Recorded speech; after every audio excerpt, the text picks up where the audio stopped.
Hey everybody, Sammy here at SFI Sports Cards, back with another video. Today is May 17th.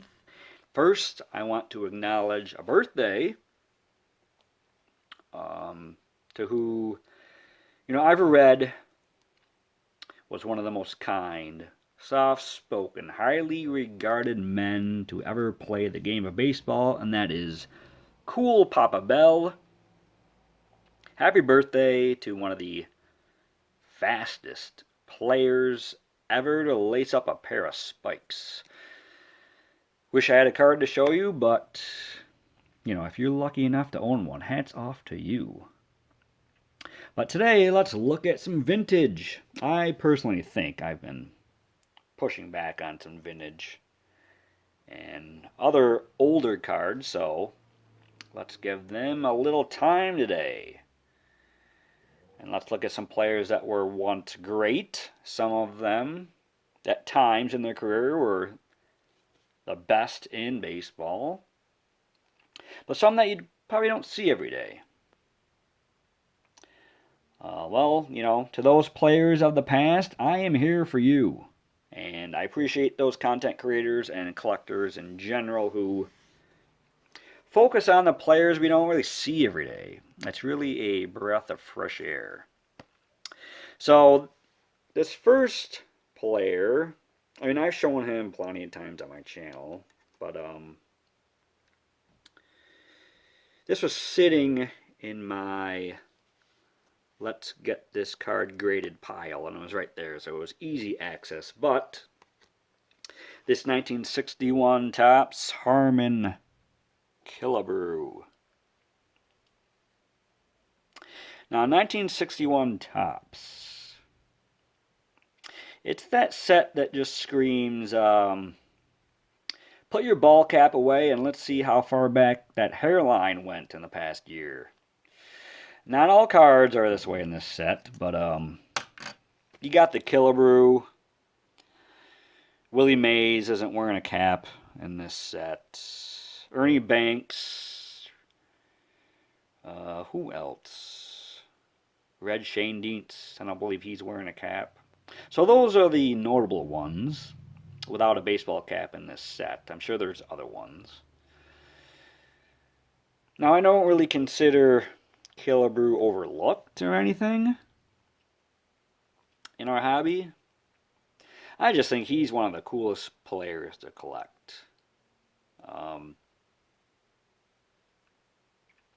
But I do think that in today's world, people don't really know the impact he had on baseball.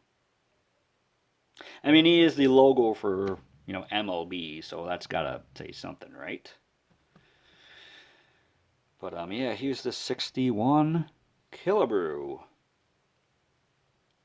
Now, for, 1961, one of my personal favorites has to be the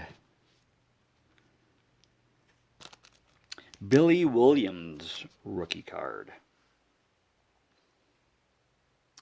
This rookie star right there, just brings a lot to this card, if you ask me.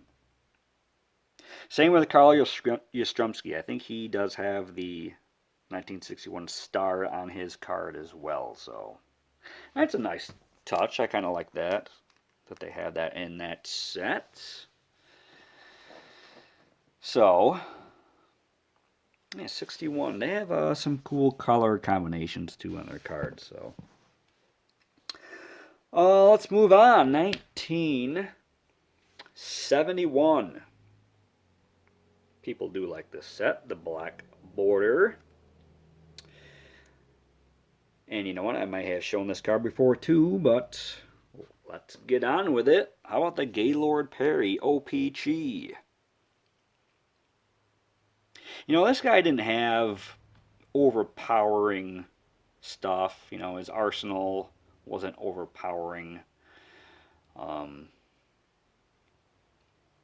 a Hall of Famer. But he did have an extensive array of pitches that were all effective. To me, he lands in that group of pitchers, what I like to call grinders. pitchers who, may not have had their best stuff on a given day, but would fight and claw through starts and then just end up pitching 7-8 innings. Just guys that knew how to pitch in any given scenario. And I love this OPG set, 1971. There are the Yellowbacks. When you get a good card like this one, they're so nice to look at. Just something about a card that is not going to be perfect, especially with these rough cuts from OPG.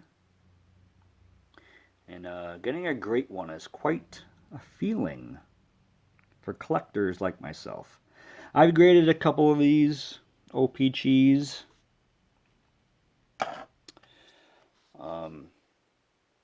And it's never about getting a high grade number.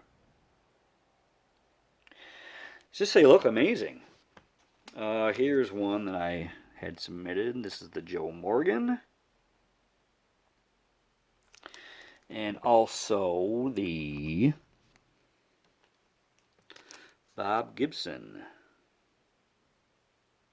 These are graded 5s, but they look awesome. And that's what it's all about. Just getting cool cards, So, what is next? Okay, how about this guy? One of the most complete second basemen ever to step on a baseball diamond, and this is the 1983 Topps Ryne Sandberg. Now, there's not much he couldn't do. He had the glove, had power, had speed. Just a lot of intangibles for a great player.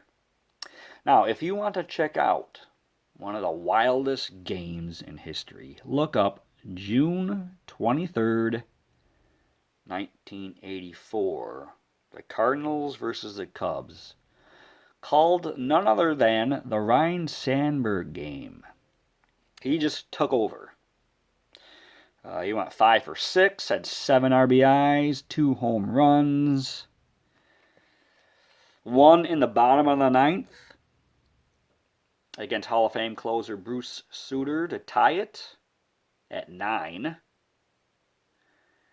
And then again off Sutter in the 10th inning. A 2-run shot to tie the game at 11. What a wild game. He went on to win the MVP that year. And I've seen my fair share of pack openings of 1983 cards. And it doesn't matter, Fleer, Donruss, Topps. It seems that Sandberg is very hard to pull out of packs. The hardest between, him, Gwynn, and Boggs, from what I've seen. So, if you're lucky enough to pull a Ryne Sandberg out of a pack, consider yourself lucky to accomplish that feat. Okay, moving on. We're going to go back to 1961. And here's a guy that doesn't get much love in our community, even though he was involved in a significant play, and that is Vic Wertz from 1961 Topps. 4-time All-Star. This guy could bomb the ball out of any ballpark. The majority of his career he played between 4 teams and was an impact player with all of them. In the batting order, he mainly hit 3rd, cleanup, and 5th over his career, which lasted 17 years. So that tells me he was a real threat. In the batter's box, he played in 1 postseason. That was 1954. And in that World Series, he hit 500, hit 2 doubles, hit a triple, and homered. Probably most famous for hitting a 450-foot line drive in the Polo Grounds, which was famously caught by Willie Mays.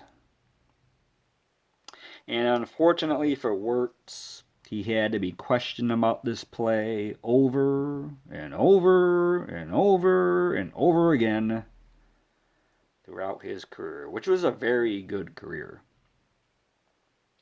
You know, this is a nice card. I like this background here. It's a little blurry, but I like these cards in the background where you can see billboards or the stands or fans, you know. That's just a nice touch to the card. And this is in really good condition. Vic Wirtz, 1961 Topps. Okay, one card left for today. Last but not least, we have a 1955 Topps Roy Sievers. Probably did not see this one coming. Now, he had a similar career to Wirtz. Power hitter. 5-time All-Star, 1949 Rookie of the Year. And like after that year, he was plagued with injuries for the next 4 years, but forged out a really good career over the next 10 after those 4 injury-plagued seasons. 1957, he led the AL in homers, RBIs, and total bases. At the time, he was one of the most feared sluggers of his era. He became only the 18th player in history to top 300 home runs. And here's something that blew me away when reading up on Roy Sievers. Nearly a quarter of his, I believe, 318 home runs came in the 8th inning or later, including 9 walk-off home runs. He hit 10 grand slams in his career and 10 pinch hit home runs. It seems like he had the flair for the dramatic. This is a beautiful card. Love this image. Look at this right here. Making a catch against this chain-linked fence that you see there. I love stuff like this when they put on the cards. What a great set. 1955. The back, clean as well.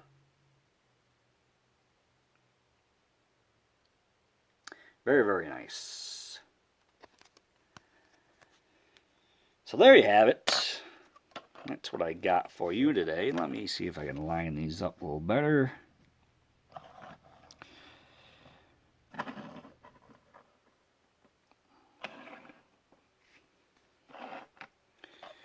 A little bit better. It's kind of tough to not cover up these guys, especially with this horizontal card here. But yeah, so there you have it. A couple of vintage cards to look at. All of them. Every single one of them. Very proud to have in my collection. And, you know, isn't that what it's all about? Whether you collect graded, ungraded, modern, vintage, whatever era is in your wheelhouse. Having the cards and appreciating them for what they are. The players' contributions that allow us to own these, to me, is the most important. Take time, appreciate your own collections. No one collection is the same as another. And no matter what you collect, I'm sure there's someone out there that's just a little jealous about what you call your own. You know, not one person owns everything. So don't be ashamed about what you collect or what your interests are. That's what separates you from everyone else. So Hope you enjoyed the video. Coming up, we had some very interesting VRs we got to cover. And I know I'll be forgetting some. You know, I can't keep track of all of them, but just off the top of my head, Joe over at Four Soft Corners, he is having one right now. Theo, Clemente Collector. Jim over at Picker Jim Sports Card Collector, he's got one. A couple new channels I came on, actually just today. Vintage Sports Cards, Fast Breaks and Breakfast. They all have VRs going on, I believe. Links will be in the description for those channels. I know I'm missing some. And if you like, you know, put in the comments any links to VRs that the community should know about. But that's it for today. Have a great week. Go Yankees, and good luck to whoever you root for, unless it's the AL East. So take care out there, and yeah, be safe. Hope you enjoyed the video. Have a good one.